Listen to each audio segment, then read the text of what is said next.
was always the Jags. It's always the Jags. It's always the Jags. Always the Jags. Welcome into Always the Jags, your number one podcast for all things Jacksonville, all things Jaguars, all things Duval. Let's get back to this game and let's talk about, obviously, the man of the hour is Trevor Lawrence. Trevor Lawrence had a good day. He had a good half. You know, it's every quarterback is going to miss some throws in a game, right? The problem is, like when Josh Allen, Baker Mayfield, Patrick Mahomes, even Justin Herbert, you can even tell the difference on Justin Herbert's when he threw his one interception, because Justin Herbert and Trevor both had one interception. The perception, when you already have a history of making bad decisions and bad throws, that makes every single bad throw look worse, because people are going to be like, oh, are you going back to your old form? Like Sam Darnold playing against the Rams. Sam Darnold's had a fantastic year. Just to throw 4 picks against the Rams. And because that was his history, more bad plays than good, people are wondering if he's reverting back to form.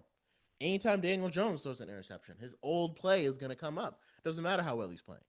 Even like he could be playing better than most of the QBs in the league. And again, you just look like you could tell just by the commentators' comments, by the commentators on Trevor Lawrence and Justin Herbert, right? And Trevor Lawrence throws that interception. That ball was thrown behind Tim Patrick. Like the ball came in here, allowing Dante Jackson to get it. The ball should have been thrown here, especially because Tim Patrick is such a big body, big target. He should have been able to catch it right here.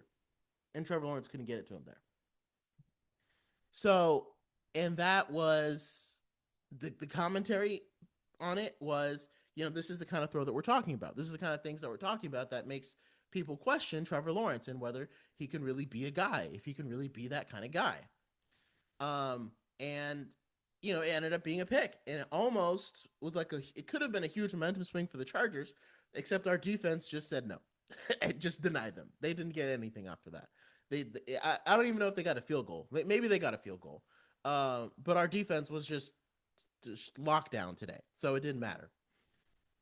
But the rest of the game, Trevor was on point. He had some really nice tight window throws. The kind of tight window throws that, like, you know, someone was pointing out, like, because people were talking about how Gardner Minshew didn't have that strong of an arm, like, years and years ago. And I was always confused because I was like, Gardner Minshew he throws deep balls. Like, he can throw the ball 30, 40, 50 yards down the field. But that arm strength also comes in on tight window throws. And on tight window throws, you know, how fast can you zip that ball in there? And that was one thing Gardner Minshew didn't quite have the arm strength to really zip a ball into a window. And that's what Trevor was doing. And they talked about it before the game. They mentioned that Trevor, when Liam Coen is telling him to let it rip, Trevor was saying, you know, a lot of times Liam has a very specific playbook, and he's been hesitant because when things happen and they don't look exactly how the playbook looks, he can be hesitant with his throws. But he's like, it's something I'm trying to get over. It doesn't have to look perfect. If I see it, take it. And I feel like that's what he did. He saw it and he took it. Whether it was, we didn't take a lot of deep shots. I think we took 1 or 2. And it would have been nice to hit those, but it's still okay. When he saw it, he took it. Converted a lot of pivotal third downs that allowed the run game to keep going. And that complementary football, our defense kept their offense off the field, and our offense kept their defense on the field. And I feel like that was the recipe for success. Like if Trevor Lawrence had been hitting 75-yard bombs all day, that would have maybe looked better and maybe felt better. Maybe he would have had a more gaudy passing day. But that wasn't the recipe for victory, right? Because let's say our defense forces a 3 and out. Trevor Lawrence gets on the field. Obviously, you want to hit big plays, you know, to energize your guys. But if, let's say Trevor hit, you know, a 75-yard touchdown pass, even a big play to Quinton Morris, okay, our defense has been on the field has been resting for 3 plays. That's it. By leading these long, methodical, clock-killing, third down converting, trusting your guys with their hands, and throwing the ball in the middle of the field, which is something we hadn't really seen. That's something that we were kind of missing before this game. And Liam Coen, I think with Jakobi Meyers, and again, maybe with Jakobi Meyers not being, and again, I don't know if Brian Thomas Jr. is afraid to go over the middle. That narrative is kind of uncertain or whatever. But if Jakobi Meyers can do the work over the middle, Parker Washington is obviously willing to do the work over the middle too. But with Jakobi Meyers, with those sure hands, if he can do it over the middle, maybe that'll help open Brian Thomas Jr. back up and let him streak down the field for those sideline shots. And again, treat him kind of like a wide receiver one, but not a wide receiver one that does it all. A wide receiver one with a specific role to stretch the field, run down the sideline, make a cut, and get open, right? And so you won't get touched because you're going to catch the touchdown. So I definitely think Jakobi Meyers deserves to be re-signed, especially over De'Ami Brown.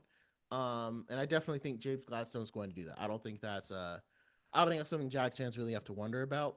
I think that's partly why Jakobi Meyers wanted to come here, and I think he didn't come here with the expectation that I'm going to get an extension. He came here with the expectation of I'm going to earn an extension, and I love that. And I think that's what and I think like that again. Christian Kirk really helped Trevor out in the middle of the field, and I think that opened things up for Brian Thomas Jr. So maybe we'll see some remnants of that explosive offense. And oh, by the way, next year Travis Hunter is coming back. So, and again, it was a solid day for Trevor Lawrence. But again, when we go back and compare those interceptions between him and Justin Herbert just overthrew I don't know if it was Ladd McConkey, but he was wide open. Justin Herbert just overthrew him. Antonio Johnson got it. And that was the death. That was the dagger, right? That end of the game for the Chargers. Because if Justin Herbert puts the ball in the right spot, that's potentially a big play. And it's the kind of play that can rejuvenize your team. And I think because Justin Herbert was under duress all day, and he had time in the pocket. There was no one in his face. He had time in the pocket. Either maybe he wasn't used to the time or he was off. Either way, he was off on that throw. And the commentary, though, was, yeah, rough day at the office for Justin Herbert. His offensive line really isn't protecting him. On a play where he had nothing but time, they were still blaming his offensive line. Now, his offensive line is terrible, and probably why he made such a bad pass, because he was jittery in the pocket. But again, Trevor Lawrence doesn't get those kind of excuses. We don't get to say, like, oh, Trevor Lawrence was jittery in the pocket because his offensive line has given up 20 sacks over the last 3 games. Because, well, Trevor Lawrence is number one, supposed to be the prince that was promised, the generational quarterback, all these expectations and hype on him. Justin Herbert never had any of that. He was just the number 6 overall pick. Not to mention, the contract that Trevor Lawrence got. But again, if I'm Trevor Lawrence's agent, and again, I do feel like the contract was too early and too much. But I know exactly how Trevor Lawrence got it, because the agent says, Trevor Lawrence, every time he plays Justin Herbert, he outplays him. And he's done that 3 times now. And so if I was an agent, I would you look at this game and you say, this is why Trevor should be getting paid more than Justin Herbert. And that's how they ended up at somehow Joe Burrow numbers. But I say all that to say, like I said, it was a great day from Trevor. The question is, though, I'm not sold yet, right? Like, I want Trevor to be the guy. With all my heart, I want him to be the guy. Same way I wanted Blake Bortles to be the guy, especially someone who went to a Florida college. But Trevor's got to prove it. And I don't think he's proven it yet. This was a nice step in the right direction. Against the Chargers team. I mean, it was against the playoff team. It's almost kind of like, what more do you want from Trevor besides blowing out a playoff team? But again, losing a 29-point lead to a backup is that's a pretty damning mark. The number one thing I will say is NFL games parity is a huge thing in the NFL this year. It feels like almost any team can win any game. Nobody is really getting just like dominating performances. Games are coming down to the wire. And secondly, do not underestimate the power of the home crowd, of being at home.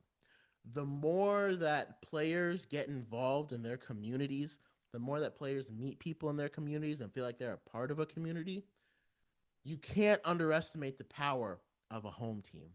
Like, if that game, that Texans Jaguars game, was in Jacksonville, I don't think the Texans would have been able to come back at all.